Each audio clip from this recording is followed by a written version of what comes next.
Want to see some more bucking horses? Everybody say yeah. Well, let's go to them, shoot for. Let's do it. Capturing the action of an 8-second ride is a tough assignment by any standard. There seems to be one opportune moment in which you take the shot. But Mia LaRocque isn't just any rodeo photographer. Go, go! Come on. Actually, when I was 21, I think it was, I asked Mom to teach me how to shoot a camera. And we get set to go to an Idaho cowboy chase. Erickson. Mia comes with a pedigree. She's got her own way of looking at stuff, and when you come to is a creative process, no two people are going to have the same creative process. Hey, run! She is Mia's mother, the legendary rodeo photographer Louise Serpa. She's difficult. Because she expects Perfection. In fact, Mia thinks it may be impossible to follow in her footsteps. But Mom is having none of that. So I'm proud of her because she's so darn good in her own right.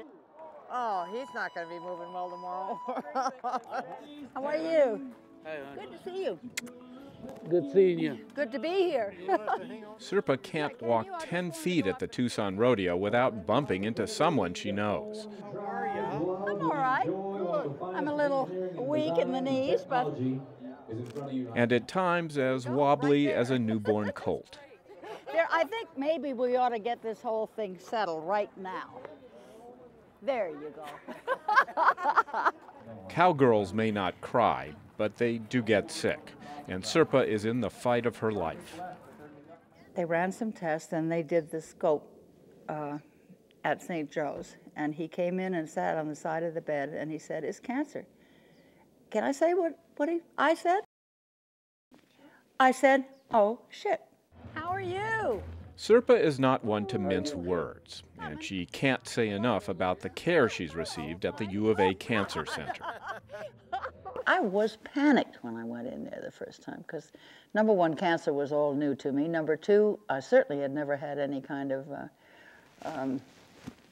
chemo, and I didn't know what was involved.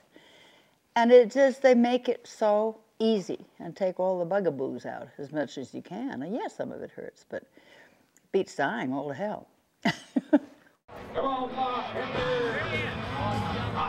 So, in the meantime, she does what she loves. I will get to the arena lots of days, and this has been in the last 15 years, so tired when I get there. I think, oh my gosh, I can't do this for, another week. And by the time I'm halfway through the rodeo, the adrenaline is kicked in and I'm a whole different person. And I leave feeling energized. How are you? It's good to see you. Good, good. Serpa had to fight hard to get into the arena. Born into an Eastern blue blood family and educated at Vassar, she knew at an early age she was destined to end up out west. When I was 9 years old, I came out with my mother to get her divorce from my father. And she told me what was happening on the 3-day train trip to Reno. But, I'm sorry I missed my father, but the 3-day trip to Reno was absolutely wonderful. It took years and her own divorce to finally ditch the white gloves of high society and live life her way. And got in my car and drove west. And that's literally what it was. I didn't have any money. I didn't know where I was going. And I lucked out all the way along the way. Also along the way, she married cowboy Tex Serpa and had 2 daughters, divorced again, and discovered her calling. I needed to make money. And so I went to these junior rodeos with friends of mine here that I'd gotten to know whose kids were riding. And nobody was taking pictures. Parents snapped up the pictures as fast as she could take them. At 75 cents a piece, she was in business.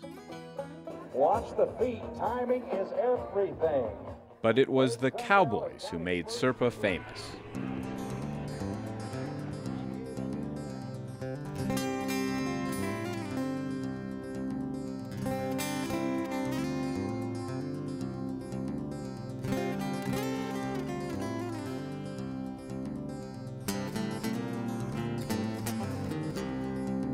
They were really good to me. There were a lot of guys that resented my being there. On the other hand, gradually they knew I wasn't going to be any threat to them, and if they were nice to me, I'd get good pictures.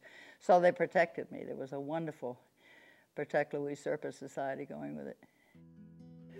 This was an old bull riding friend of mine I hadn't seen forever, and I just looked down the chutes. This is behind the chutes in Tucson. And here was his face, sort of ravaged, you know, and sad. And he had to be remembering all the years when he was on top before this happened to his hands and everything, and when he was top of his game. And it's hard to go back. There's a story behind every frame of the 9,600 rolls of film she shot, all of them headed to the Cowboy Hall of Fame. And I love this one because I know all the guys that are on the ground, but looking at the faces, those are in the days when I was dumb enough and agile enough to lie on my stomach in the arena and shoot up because it's such a wonderful angle. She may not be able to dodge and roll any longer, but she can't stay away either. I can't imagine not going. I never asked my oncologist this year whether I would be allowed to shoot. I just went, and went as long as I could. The rodeo just wouldn't be the same without Louise Serpa, and Louise Serpa would not be the same without the rodeo. The thing that meant more to me in the year that I was Grand Marshal, when they put me in a wagon and took me around the arena as, you know, sort of the salute to the Grand Marshal, 5,000 people, I guess I was told, stood up on their feet and cheered. And I still lump up when I think about that.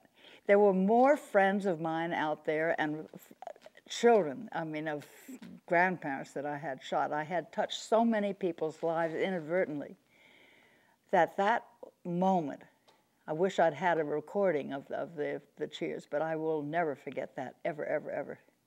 It was terrific. I'll tell you. I didn't think I was going to make it, but I did. As Louise passes the torch to the next generation, her approach to life remains simple. Live it, love it. Take care. Thank you. It's like an 8-second ride.